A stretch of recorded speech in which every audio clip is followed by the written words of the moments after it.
All right. Hello, everybody. I'm Isaac Yepes with the UTEP College Republicans, and we are going live with Adam Kokesh.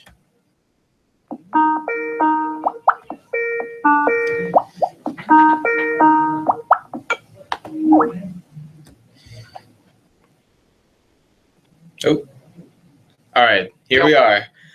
We are with Adam Kokesh. You can find him at The Freedom Line or Adam Kokesh on YouTube.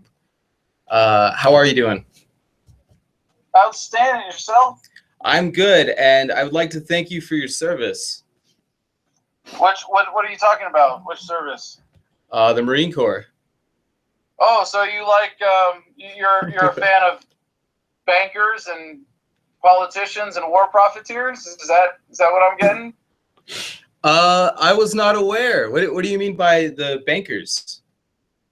Well, as Major General Smedley Butler said, war is a racket, and it's a war in which wars are always affairs in which poor men die for the benefit of rich men. And the American foreign policy has been no exception to that. Certainly not Iraq. If anything, Iraq is a glaring modern example of how corrupt the military-industrial or military-industrial congressional complex truly is.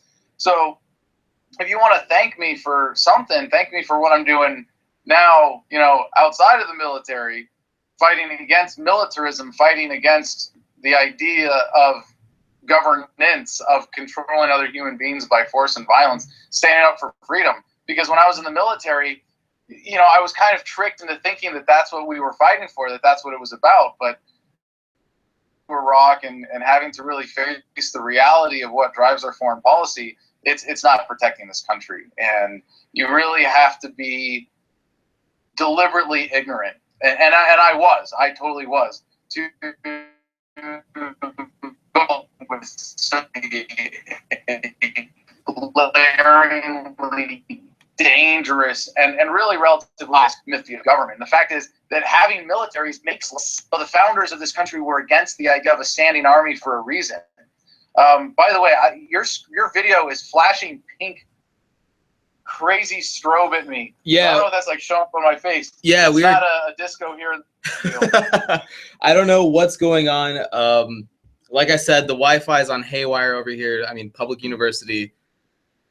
Yeah, this is really funny though. I've never seen anything like this. You are flashing pink right now, like on and off, and so you're probably like seeing it in my face. It looks like I got like a pink disco ball going in here or something. Yeah, this is a strange phenomenon, I've got to say. We've done this, I think, a dozen times, and this has never happened. Do you want to try maybe turn your video off and on? Let me see.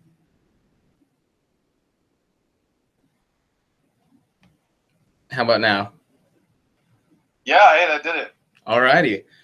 So let's get right into this. I think there's been a lot of distortion of what libertarianism is, and a lot of the definitions that are used to go against things like capitalism and, of course, libertarianism. But I would like to take a step back into history and point out that roads were paved and schools were run, and we had a Navy, and this was all before income tax. Now, how does that happen, and where exactly did we go off course? Well, I almost have to the premise of your question here, which is that somehow we were on course and got off course, and you could say that in a sense of a short-term historical analysis of the United States, but I don't think that's is meaningful or helpful in understanding as stepping back and seeing the bigger picture. So you're right to point out that government was able to achieve all of these things without the income tax. But of course they were paid for with other taxes. This didn't make government a good thing. This didn't make government any less of a violent monopoly on the services that it was providing people, like the ones that you point out, that yes, they were able to pay roads and so on without an income tax. But more importantly, the historical picture would show that we are getting less violent over time, that respect for human rights, respect for freedom is going up, that is part of human progress. So while you could say 2 steps forward, 1 step backwards, and the evolution or development of modern bureaucratic high-tech governments is a major step backwards. And you could make the case that more of our economy, more of our lives are controlled by violence, in the sense that it's by coercion, by taxation. And just so people know, I'm not literally saying government is going around pointing a gun to your head all the time, but it doesn't have to, in order to direct massive amounts of resources being transferred throughout the economy by the threat of violence, which is that if you don't pay your taxes, you go to jail. If you don't follow regulations, you go to jail. If you don't help your employees pay their taxes, you all go to jail. You know, things like that. And even the good things, the legitimate things that government does, are backed up by coercion. That is a distortion of the free market. But overall, I see the historical record in the longer term as very clear. And if anything, the American experiment, which I'm a fan of, it's like the one thing that really makes me a patriot, you know, because being a patriot is to sort of subvert yourself to a collective. But the one thing that really makes me a patriot is that the American Revolution was a step forward from monarchy to representative Republican-style democracy. And while it's still largely a farce, you know, it's always been an excuse for the elites, the ruling class, whatever you want to call them, to do what they were going to do anyway. But at least it's gone from, you know, white landowning males to at least everyone more or less over 18, unless you're a felon. So not everybody, not everybody gets to enjoy voting privileges equitably in this country. But this gets to the heart of the problem of even modern bureaucratic governments. And I see this as a step forward because it used to be whoever could pick up the biggest rock was in charge, you know, well, I'm the king because God said so, and the guys with the fancy hats said that I'm the king, so I own all this land, screw you, to today where they have to say an election, and we're kind of in line with public opinion, and you guys voted for this guy, even though the process is controlled and manipulated. It's like it's a leash on government that gets shorter and shorter and shorter. And we're to get to the point where we don't being governed at all. We don't feel the need to govern other people. That's what government is. It's to control by force. A democracy is by definition the majority forcing its will on the minority, although, as it usually turns out to be, it's the oligarchy of people who are controlling the whole process, imposing their will on everybody else. And I think we're evolving past that. So where did we go wrong? I see it more as the global trend of modern bureaucratic governments, and it's a step backwards in terms of economic control, but in terms of understanding freedom and, you know, the emotional freedom that goes along with that, the enlightenment of the internet, we are on the verge of a major step forward. And for anybody watching, I apologize that we keep cutting out like this. Wi-Fi is just really bad. So let me see if I can get us back on. Now, you do a lot of street interviews, and I think these are some of the... It's hard to watch sometimes because there's a simple question, and then it's like, well, it goes into a lot of things. But you brought up a point where you said the presidency is legitimate because what about the other half of the country that didn't vote for this person? Why is there right now to govern? So you're gonna have to back up. I lost you after you said the other half of the country, and I would just point out it's really more like the other 75%. You know, less than half the population voted, and you know, less than half voted for Trump. But I'm sorry, I didn't catch the rest of your question after you said the other half. Oh no, I think that was about the gist of it. Yeah, we were staring at a freeze of you, but yeah, is it their right to govern the rest of the people that didn't vote for them, and even with all this power that they get? Did we lose him again? Oh my God. No? There? Yeah, I think I'm gonna go videoless because it seems to help a little bit. Sure. But yeah, as I was saying, you mentioned, why is it their right to govern everybody when it was only a small percentage of the people that voted for them in the first place? Yeah. No, it's how easy it is, contradictions in the government racket. I wish it was easier to get people to embrace a different worldview, but that's what I do with my YouTube channel, and that's really a lot of fun to watch, because you can just ask a couple questions like this. You know, is it the Socratic dialogue makes it so easy to reveal their contradictions in support of government. You know, like, is taxation theft? Well, what is theft? You know, what do you support government? What is government? And people can't even define it. It's insane that we put so much faith and trust and resources and authority into this institution that is violent and kills people, and we can't even define it. Experience, and of course, you know, it's a very biased pool of people who are willing to do an interview for my YouTube channel. But given that biased sample, you would think you'd have more people who are intelligent and aware and confident. And I think on the whole, you still do more compared to the average. But of the people that I were to talk to on the street, if I were to ask, you know, what is government, you know, 95+% of them couldn't come up with an answer that even would qualify as a definition. You know, and I'll be generous here, right? You know, if you say, well, it's the people in charge of the institutions of, you know, of authority. You know, okay, well, at least that's a definition. But maybe people just describe it. Well, it's the people in charge. It's the thing that does this. And it's like, no, define it. And as soon as you define government properly, and the definition that I endorse is the best way of understanding it, is that a government is a monopoly on the initiation of violence. And you can tease that out from any legitimate definition of government that says, well, government is the people who control an area.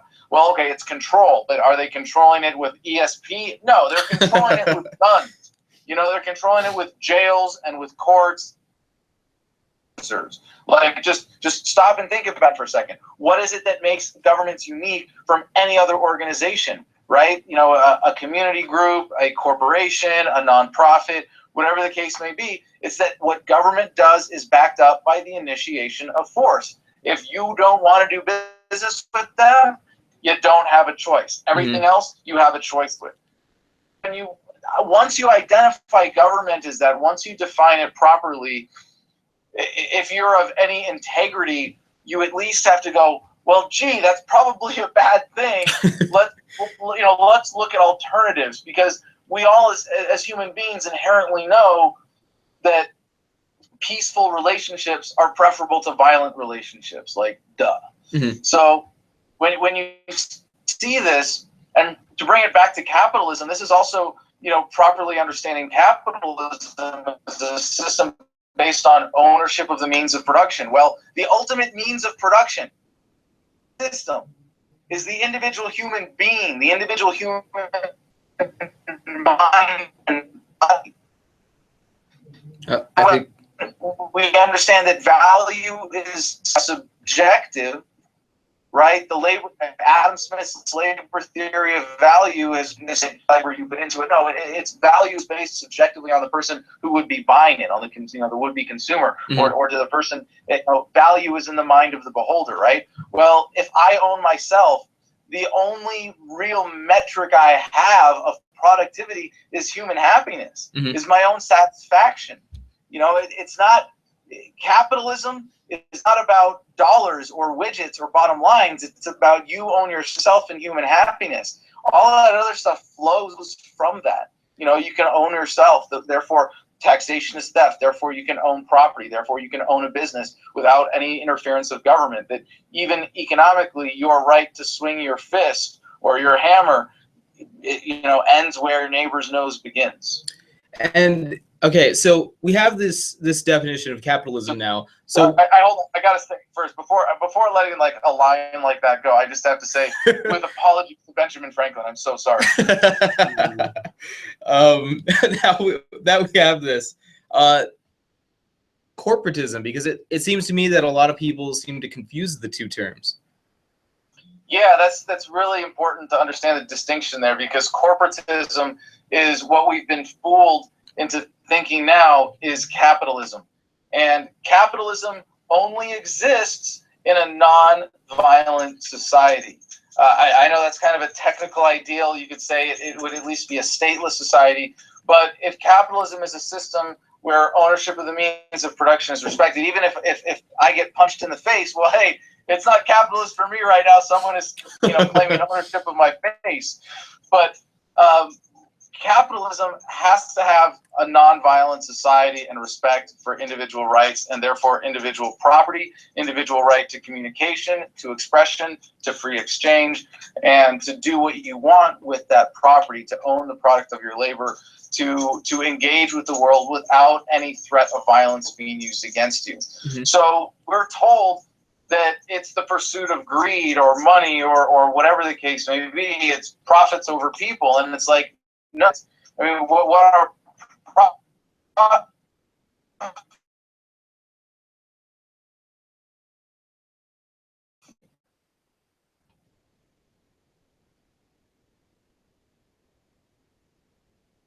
changes in an economy, not just the deeper branch and special government corporate links. And that's the whole thing today, is that even these corporations, and we're tricked into thinking that they don't like regulations. No, they love regulations because they're barriers to competition. Mm-hmm. So if you can't compete with an oil company, if you can't just get the resource from scratch and say, hey, I want to be an oil company that's being ethical and environmentally conscious, and I'm going to charge 5 cents more per gallon, but I think people are going to pay for that. You don't even have the opportunity to do that. And I'm not saying that that's necessarily what the market would provide, but just as one example where we see so many corporations in society today enjoying corporatism, enjoying special advantages, enjoying the barriers to competition. So the danger of this that is so sad is that we're convinced that this is capitalism, or at least a majority of the American people. And I would say this from my experience talking to people on the street. Oh yeah, it's a free country and it's a capitalist system, right? Yeah, no, sorry. It's very easy to to explain how it isn't. Mm-hmm. But and they're fooled into thinking that. And they go, oh my God, all these irresponsible corporations, this is the result of capitalism. Well, then they go, oh, government, please save us from this capitalism, rein it in just a little bit. And it's a terrible misunderstanding of these concepts, of the definition. But the consequence of going, oh, please, government, protect us, is that you get more corporatism. Every time government passes a law, it gets to dole out new favors to corporate sponsors of politicians. And that's where we're at today. I'm a little bit hopeful about the Trump presidency, but I know that if anything, the president is just a front man for the system that really exists to serve the powers that be, who will have a generally free election because they want a popular front man. Gets in, they control what the overall messaging is. And they make sure that they're able to keep their racket going as long as they possibly can. And corporatism, especially in the banking and financial sectors, is critical to the functioning of the government racket. So, given that the president is really just a headpiece, I suppose. Is there any turning back the clock on this government domination, or are we just destined to slowly keep churning on this path? Disagree again with the premise of that, of continuing down this path of government domination. You could say again, this one step backward of modern bureaucratic governments, and I would say that is centered around the fiat currency system. That is centered around globally the U.S. dollar empire. Mm-hmm. And I see that coming to an end definitely within the next few decades, simply because of Bitcoin. Just that, you have an opportunity. And for those of you that don't know, the way the federal, the way that money is created is the Federal Reserve System, authorized by the government, just creates money with the flick of a switch, and money works like anything else in an economy. Supply and demand apply. So they jack up the supply by creating more money. The demand stays the same or goes up as the economy grows, but the value of the dollars in your back pocket lose value as they're diluted in this monetary supply that favors the people who get access to the money at the top of the pyramid. So the whole banking system here is really an important underpinning, not just of the United States government, but of modern bureaucratic governments in general. And that is about to fall out from underneath them. That makes, if not Bitcoin itself, cryptocurrency in general, what that makes possible is you can have a currency that's gaining value or one that's losing value. The dollar is always losing value. Bitcoin is always gaining value as more people embrace it. So Bitcoin has a little ways to go in terms of making it itself as practical as the dollar. But as soon as we get to that point, as soon as we see the dollar start to accelerate in its demise, it's just going to be a matter of time. What I'm more excited about, though, even than that, although just barely, is the idea of localization, taking governments apart from the top down. And it might not happen the way that I hope it can as fast as possible, but it's going to happen eventually by secession that we see all over the world. You had Brexit, you had the Scottish independence vote, you have what's going on in Catalonia, you have the 51st state in Colorado and some of the neighboring states. You have the plan to split California into 5 states. Just today it was in the news, 1 in 3 Californians are in favor of secession. For California, you've got the state of Jefferson, you've got Hawaiian independence, Texas, New Hampshire has a strong independence movement, Vermont. I mean, I could keep going. I wish I had a better survey of all of the separatist, independence movements throughout the world. But I can't even name all the ones in the United States that are identifiable at this point. So I'm running for president in 2020, as long as my support keeps building, on the platform of dissolving the entire federal government of the United States, making these states the highest form of government in the land, returning all the sovereignty to the states that's been taken by the federal government, liquidating the assets in order to fund the VA and other social service obligations that the federal government has taken on until those funds run out, and immediately end all taxation, of course, by the federal government. So saying, look, we can do this the easy way or the hard way. Is we face up to the scope of these problems. The hard way is we keep our heads buried in the sand and ignore these things. But it might just be that what we have to do to save America at this point is get rid of this incredibly un-American federal government monstrosity entirely. So you mentioned that state sovereignty is much better. Well, it's implied that it's much better than federal government. Is that because we still have freedom of movement, or what is the reasoning behind it? Is it more limited government? No, it's broader and more principle oriented than that. It's that the more local government is, the more voluntary it is, and that you have the ability to leave or walk out or opt out of a system. I don't want a revolution so much as I want to see the evolution of humanity continue, as I want to see us take this next step as soon as we can see it, so that we can end the destruction of war, end the pain of the police state and the regulatory state, and end the theft that is taxation as soon as possible. So as I see governments localizing, they get more in line with the will of the people. They get less corrupt.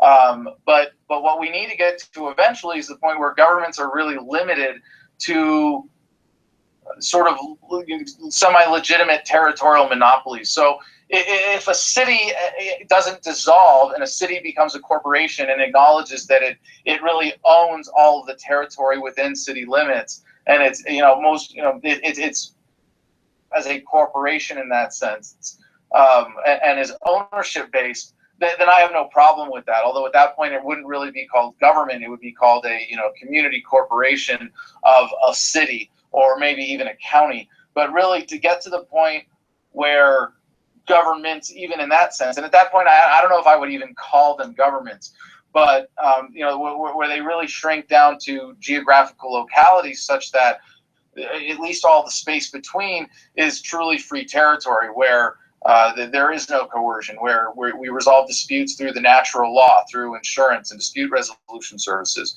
where property rights are respected, where regulations don't exist outside of respect for the natural law.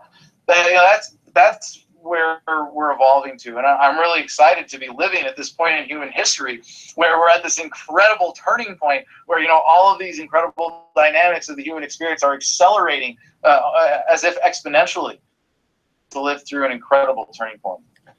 Yeah, well, I mean, I think most people would like to see they're not always having to be in their lives or deciding what's best for them when they're living in DC, but we're here in El Paso or something. They might not have any clue what we're doing.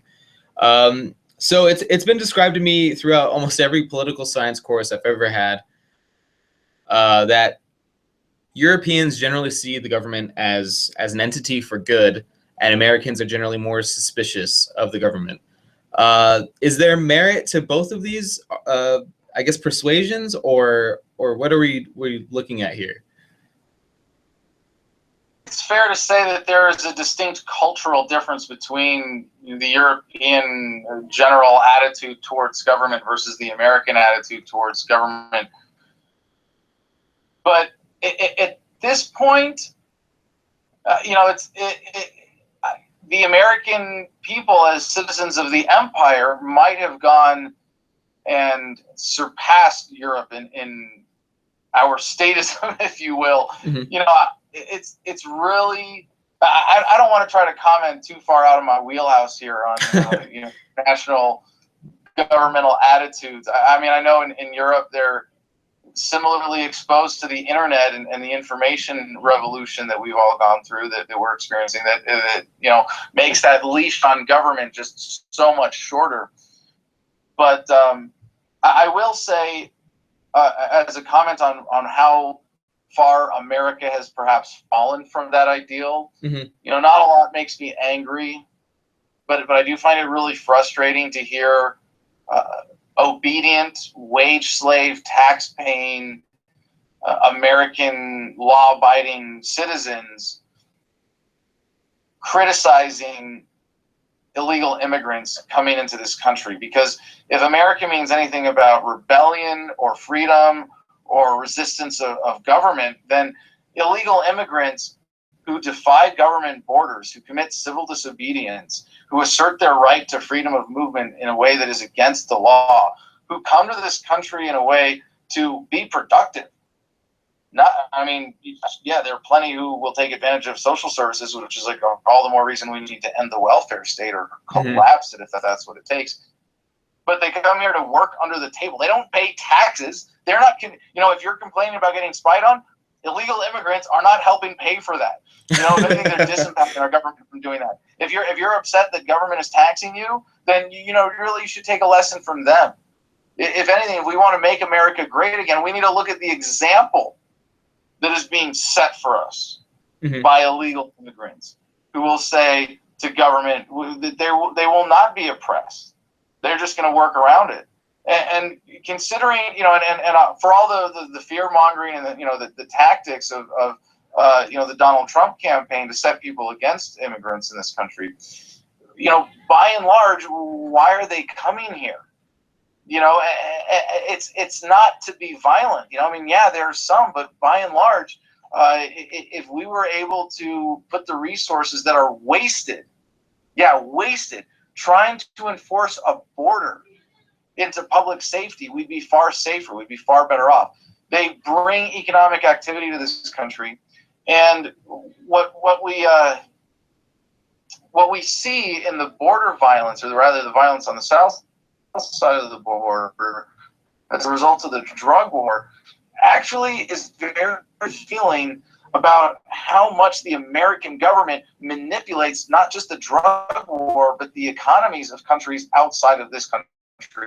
economically oppressed, and making it harder for them to get access to the international economy. So when we see violence on the south side of the border, we know that it's because there are deals being struck between the cartels who are allowed to operate at the with the grace of American agency enforcement. So the entire idea of, I don't know, now I'm just totally off on a tangent here, but the Americans are in the freedom culture of the world today. I think we have a lot of potential. And I wouldn't be here if I didn't think we could use humanity forward in freedom and dismantle this federal government in a peaceful, orderly manner. But man, right now we're being schooled by the people sneaking across our borders to the south, and most Americans are, resentful of that, and it's a rather ironic situation. Yeah, and you touched on the manipulation of other governments, and I think Fast and Furious, whatever that was, the debacle. We'll just call it. Now, is that an example of government becoming too big and trying to establish themselves elsewhere? Crap, did we lose him again? What is the fact? Okay, so I guess we should explain at least, it's been a while. Fast and Furious was a few years ago, but this was an Obama's department effort to track gun sales across the border by allowing them to happen. And it fell apart or into light when one of the rifles that had been used in this operation to send guns across the border to the south was used to kill a border patrol agent. So already I'm like, how did I remember all of that? Like, geez, it's so like what is this crap that our government is capable of? Like, and then you think about like the Tuskegee experiments and like and all the like really crazy, and Agent Orange, all the really crazy sick crap that our government has done. You go, well, this is nothing, right? But just so when you say, what is this an example of? It's an intersection of several dynamics of the government racket. I mean, gun control. Gun control is a violent policy. I did 4 months in jail for firearms civil disobedience in Washington, D.C. when they raided my home with a SWAT team. I can tell you from experience, gun control is a violent policy. How about that? Yeah. And then for, framework in which this occurred, if you haven't figured out that the entire drug war is just the most kind of disgusting, offensive, inhumane racket, I don't know if there's any hope for you, but I'm sorry. You're a free, beautiful human being. You own yourself. You decide what goes in your own body. For externalities, well, then you have the right to protect yourself from other people's drug use. You do not have a right to come into their homes and tell them what they can and cannot put in their bodies, and you cannot ethically have government as an agent of yourself or the people in any way do that. I mean, it is not just horrifically inhumane and against this very concept of human rights, but it is something that has obvious disastrous consequences. So, a lot of the violence in Mexico around the border, and a lot of the, I believe, the weapons around and cartels. So, you've got this huge black market that wouldn't have existed in the first place because government has made drugs, some drugs. You shouldn't call it the war on drugs. It's the war on some drugs. The war on drugs patented by pharmaceutical companies. It's the war on drugs that enlighten you. It's the war on drugs. And I got to say, and I recently way down on my marijuana usage. I got carried away with it. It was not helpful. But I should point out that it is the people who are on drugs who are winning the war on drugs. And as much as marijuana has all of these incredible properties, medical, for health, for diet, for all the incredible different applications that it has in industrial hemp, and as a recreational drug, in psychological therapy. The list of uses for this plant is endless. It has one really magical power that it only gained as a result of the war on drugs. And it is because it is such a mild drug. I mean, compared to alcohol. You know, would you rather be around people who are drunk or people who are stoned? I mean, it's kind of a no-brainer. If you're talking about, you know, the rest of society, you want to be safe. You know, you don't want to be around drunk people. You want to be around stoned people. But the magical power that it has taken on is because for decades, government has used it as an excuse to steal billions, if not trillions of dollars, ruin countless lives, kill thousands of people, and in the case of Fast and Furious, get its own agents killed, you know, by accident. Well, pot today and not realize that government is totally full of shit. So that's, I don't want to encourage anybody to do drugs. You know, everybody should do drugs conscientiously, having done the research and considering whether they're good or not for themselves. But it's true, you can't smoke pot and not realize the government's totally full of shit. So it does have that wonderful property going for it. So to answer your question, what is Fast and Furious? You know, it's just, it's almost insignificant, you know, in the bigger picture of the drug war and, you know, the war on your right to self-defense. It's kind of a blip, and it's the reason we're talking about it is because the mainstream media is so vulnerable to manipulation by politicians that when, you know, the right wing, when Republicans and right-wing talk media made a big deal out of Fast and Furious, you know, and it's really sad because, you know, I think it's the people who made Fast and Furious a big deal were complicit in hiding the bigger problems of the government racket. You know, it was people who wanted to score political points against Eric Holder. You know, first black president, first black attorney general. You know, and I don't want to say that everybody behind it is racist. I think that's definitely going way too far with it. But I think there was an element of racism driving it because it wasn't justice. You know, if you care about justice, you don't complain about Fast and Furious. You complain about the drug war itself. You know, if you care about justice, you don't complain about Fast and Furious. You compare, you know, you complain about regulations on firearms and how the right to self-defense is relatively stifled in this country. You know, it really just became another sad political football, if you ask me. Now, earlier you mentioned the Tuskegee experiment. Now, I've actually never heard of that. So can you enlighten me on this? Okay, hold on. This one, I really want to get right. You're gonna have to let me, I'm sorry, like I don't have. I mentioned it. I'm stalling right now. Oh, hold on. I'll cover a minute or two. So anybody who's listening right now, we are with Adam Kokesh. I apologize for the video feed. Wi-Fi is wonky as hell around here. It's hopefully we'll have it cleared up by the end of this at the very least. It's been coming through. I'm pretty sure it has. And I think we're good on stalling.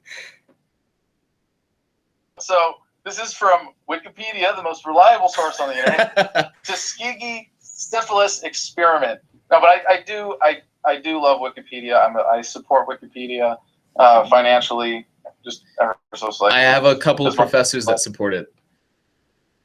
Yeah, and you have to understand it as a collection of references, not a reference in and of itself, but even as such, it is an amazing tool. So, and generally for something like this, you can trust that the opening paragraph, no one's coming in and Tuskegee. Hold on, it says the Tuskegee study of rural African American men in Alabama was one where the government was nice and gave flowers to everyone. Someone, hold on, let me find another. No, I'm just kidding. No.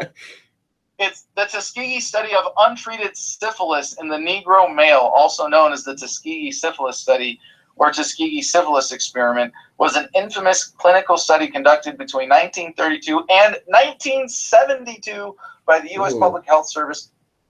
Progression of untreated syphilis in rural African American men in Alabama under the guise of receiving free health care from the United States government. So basically, they told them they were treating them when they came in with syphilis, and actually we're just studying them and tracking the progress of the disease to see how it would progress untreated. I mean, like, this is just like, you're like, what? Yeah. There's things that are just so, and it's small scale. It's almost like this is a distraction issue, because you look at like the scope of destruction of World War II. You look at 2 atom bombs being dropped unnecessarily. And I understand if you really fall for the mainstream understanding of militarism, you might justify the first atomic bomb.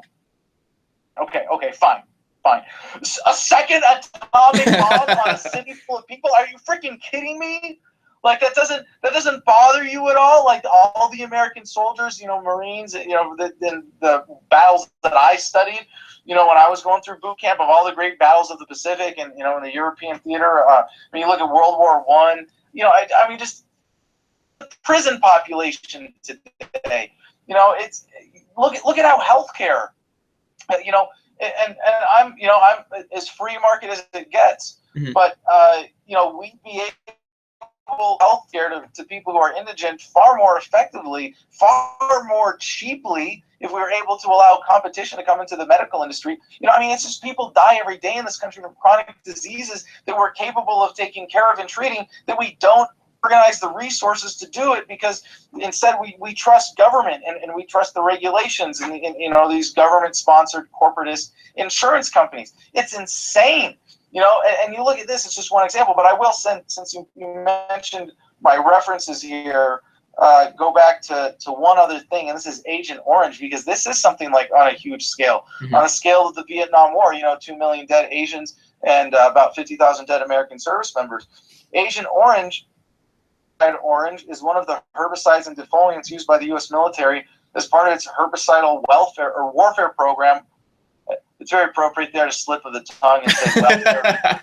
Pretty much everybody in the United States military is a welfare whore, if you accept that sort of crass application of the word. Although it's almost not fair to whores to compare members of the military to them, because whores are rarely violent to the people they're serving, whereas everything that the military gets paid is collected by the theft of taxation.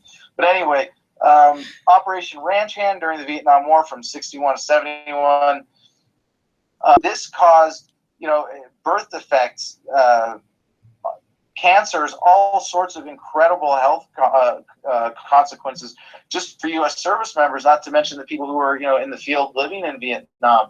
And if you go to Iraq, General Mattis was just, I believe, confirmed. Yeah, just confirmed as Secretary of Defense. I actually served.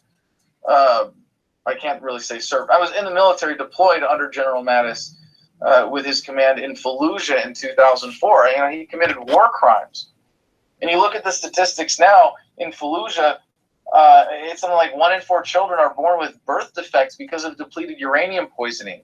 Mm. Like, I'm sorry, that is not, that is not humane. Like, there's just, like, no, there's no justification for that.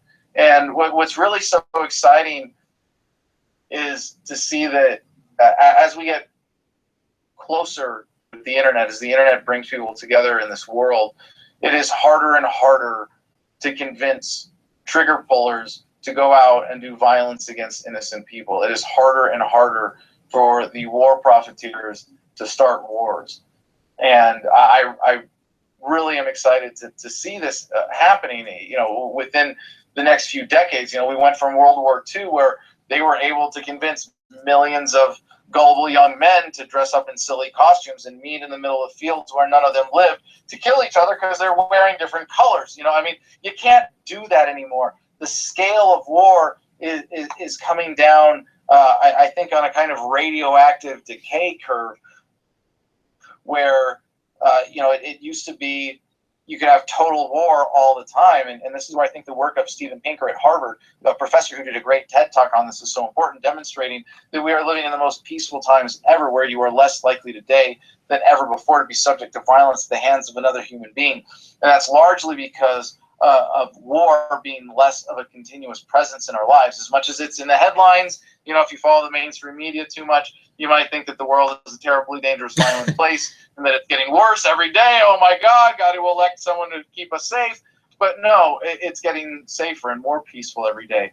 And if you look just even in the 20th century, the scope of war from, you know, World War I, World War II to Vietnam to the Gulf War to now it's the war on terror, it's the proxy war in Syria, you know, it's things like that.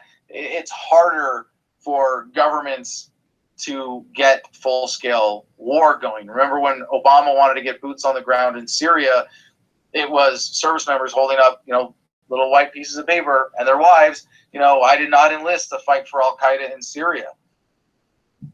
They've been trying to get a war going with Iran for a long time now, but it's really hard when the premise of the war is everybody over in that country hates you and wants you dead because of your freedoms. You know, like, okay. And you can call them on Skype and be like, hey, let me start talking some Iranian. Let me see what's the truth? No, it's just no, you can't get away with the kind of lies that lead to that large scale violence. And remember, if you understand freedom properly as nonviolence and you want to see us establish a free society, this really is the most exciting trend in the course of human history and in the course of human development, to see that we become more peaceful every single day. So I have a question from another libertarian. His name is That Guy T on YouTube. And he asks, is the hatred of Trump or any politician enough to get libertarians and socialists working together? Hey, you know, that's great to hear from That Guy T. I'm a fan. I'm a fan. I was actually right before this just talking to him on Twitter. I think he was trying to call me a hippie, which is yeah, I don't really know what's your definition of a hippie, but the question was, is the hatred of Trump enough to get socialists and libertarians to work together? Mm-hmm. Right? Well, you know, I've been a full-time activist for about 10 years now. I'm coming up on my 10-year anniversary. So I've been doing this for a while. You know, I watched the anti-Bush movement, pretending to be an anti-war movement around the wars in Iraq and Afghanistan, disappear when Obama won the primary in 2008. Mm-hmm.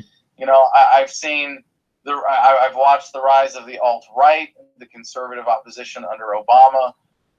You know, I've watched the rise and triumph of Donald Trump and you know, the Republican Party that's with him now.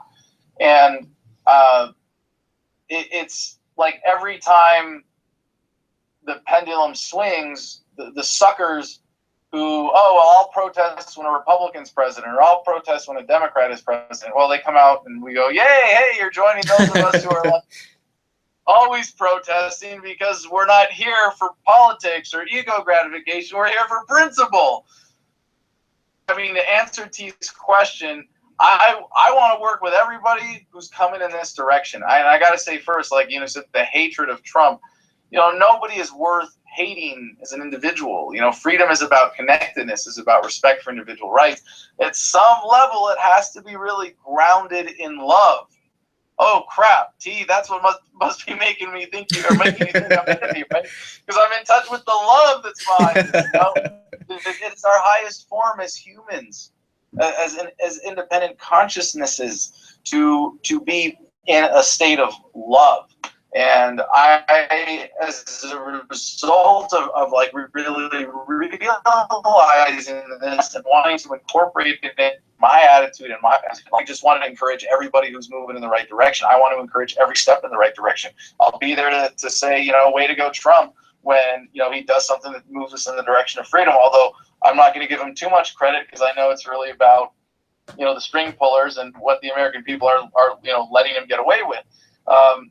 And right now, yeah, you have a lot more people on the left who are coming out to protest, and that's good. You know, like, yeah, like, encourage them as long as they're, you know, right on whatever issues they're coming out on. You know, I don't want to support socializing women's health care. I'm not a feminist. I'm a gender equalist. I like to call myself a libertarian feminist as opposed to a liberal feminist. Definition, whatever. You get where I'm going with this. Yes. But I think it was especially sad that most anti-war leftists really went to sleep, not just on Obama's violence in his foreign policy, drone strikes killing children, but on the growth of the surveillance state. And I think it's like we don't mind being spied on when it's our guy doing the spying. Yeah. And that when it's even worse than that. If you want to break down the mentality of this, the people who were with me with the Iraq Veterans Against the War before Obama took office, the deal that they made in their heads, like ultimately what it came down to is, oh, free health care? Because remember back then, that was like when people actually thought that Obamacare was free health care. Oh, you're going to give me free health care? Well, then I'll let you keep killing brown people in the Middle East. All right, I'll look the other way. If you give me free health care, I'll look the other way on all that. Mm. And that is really sick and sad when you understand it and boil it down to what it is. But I am genuinely hopeful that the non-interventionist streak that's been building on the right is going to be somewhat represented in the Trump campaign or the Trump policies, because his base now is somewhat distinctly anti-interventionist. Mm-hmm. And I am that's the only thing. I'm that, and of course, as T points out, lefties coming our way to protest now. Those are the only big things I'm looking forward to with the Trump presidency. So, like, during the campaign cycle, I was, an enthusiastic supporter of everyone except the Clinton supporters. If you're a Trump supporter, I'm like, wow, that's awesome.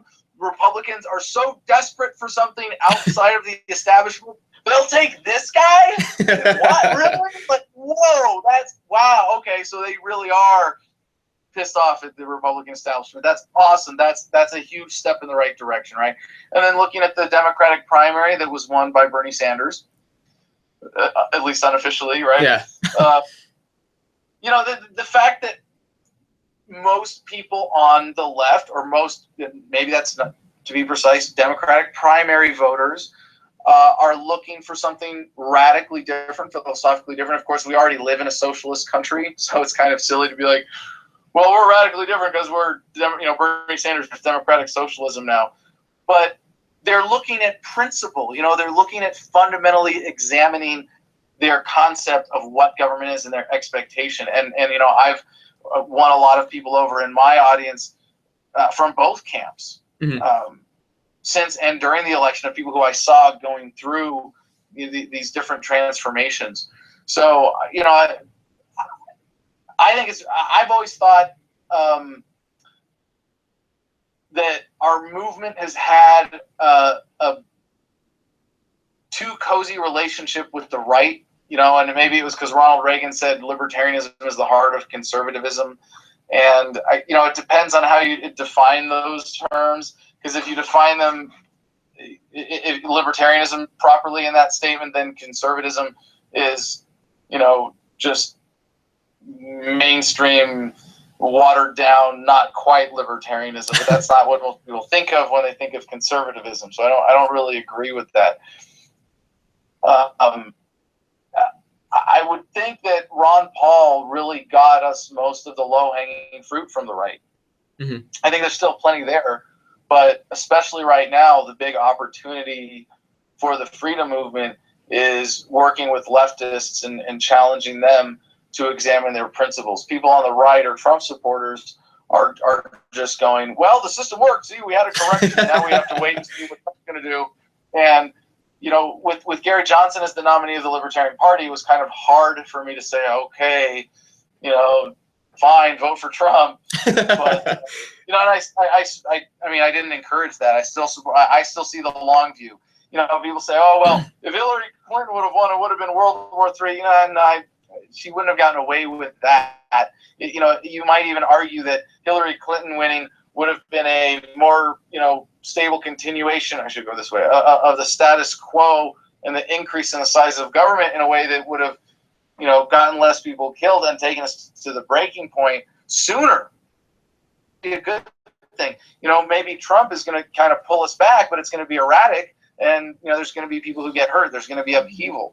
And these are kind of silly, subjective analyses of one flavor of statism versus another, because the answer is freedom. The answer is libertarianism. And if I was allowed to vote, I would have voted for Gary Johnson. I encourage people to vote for Gary Johnson.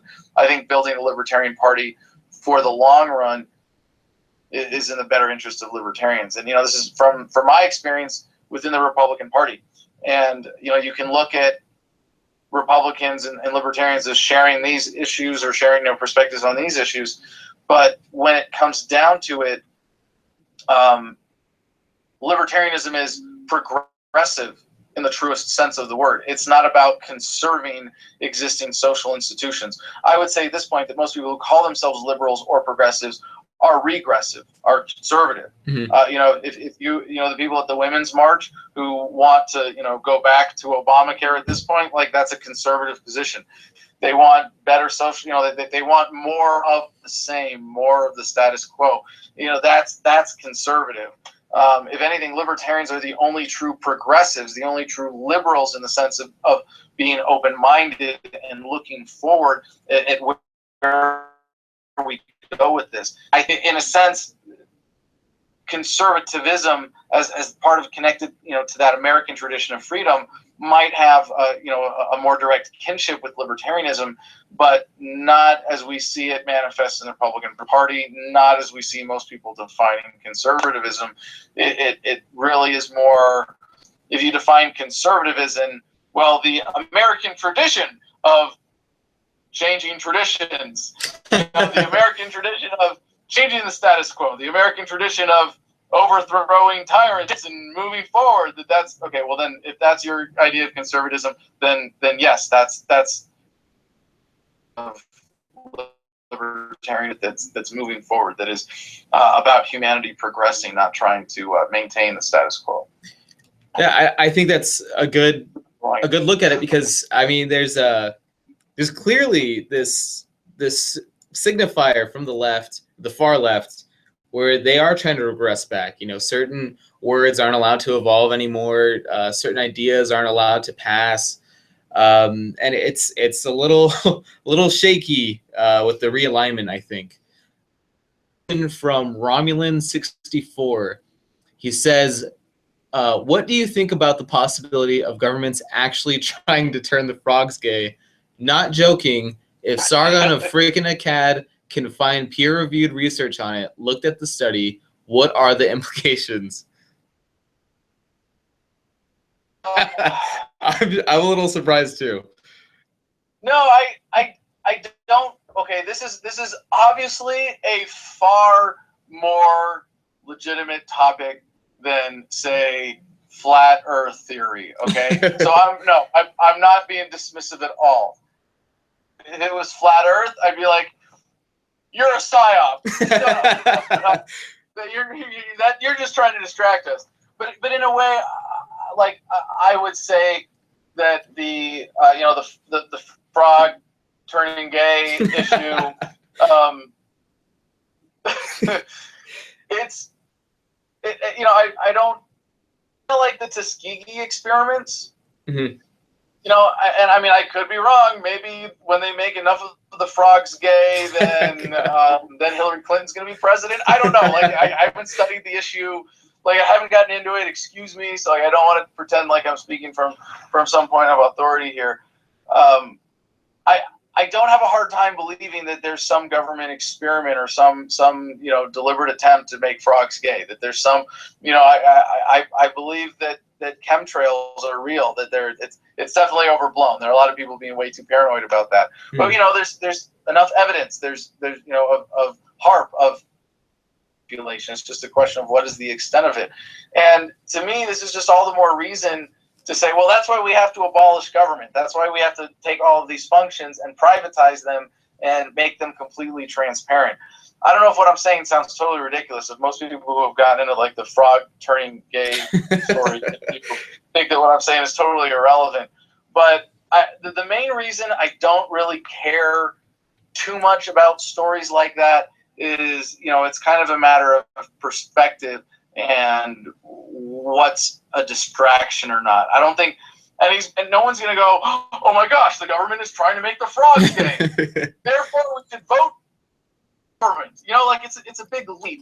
But if you go, well, gee, taxation is theft, and it's how they fund the wars, and gee, the whole monetary system is tied to corporatism, and all of it's a racket to steal from me, to steal from the poor, to give to the rich. Holy crap, I need to live differently and vote differently. Those are issues that wake people up, that really help people live more free. I sometimes joke with an analogy from my prison time, but I'll spare you and go with this G-rated version here, which is that if you have a knife stuck in your back, okay, so for those of you who have been to jail now or watched enough prison movies, you know what I'm talking about. If you have a knife stuck in your back, how much time do you want to spend looking at the knife? How much time do you want to spend examining the type of blade, or seeing the metal in it, or where it was made, or what kind of hilt it has, or what kind of grip, or if it's valuable, or if it has something written on it? Just want to get it the heck out of your back as soon as you can. So I see a lot of these issues, Pizzagate. I could go on if I really wanted to rack my brain of all the things that I've worked hard to ignore and defeat the purpose, right? So I really want to be focused on, what advances humanity, what moves the conversation forward at least, and spending all that time understanding. I don't even know what's the frog story. Do I sound like an idiot now? No, I think you're tying it in pretty well, because at first we all thought this was just Alex Jones being crazy, and then this peer-reviewed research comes out saying, hey, this might actually be a thing. So I lost you a little bit along the line, but I think it's hard to filter what is a distraction and what isn't, because you're never sure anymore. Is it going to matter in a few years, or what's actually going on? Yeah, and if I may just say one more thing about this, I'm working on a video right now. I might do this tomorrow, about what my experience on the internet is. Well, my face got all white when I pulled up these notes. Yeah. Now, actually, I'm blocked on Facebook. What? I'm blocked on Facebook because I posted a screenshot of my email inbox where I had gotten a stream of anti-Semitic hate mail. If you couldn't tell from I'm half Jewish ethnically, but I'm a proud practicing pantheist at this point. Mm-hmm. But I got this whole slew of anti-Semitic hate mail. I mean, pretty nasty stuff. Nothing like violently or sexually graphic, but you should have been a lampshade. Oh. We're put you in the ovens. All you Jews, blah blah. Are responsible for all the ills of the world. That kind of thing. So I took a screenshot of it and I posted on Facebook. I was like, wow, my inbox is really interesting this morning. It's actually via Instagram, and it's funny because they didn't get pulled from Instagram, which is supposed to be the same as Facebook, right? But my account got suspended for 30 days.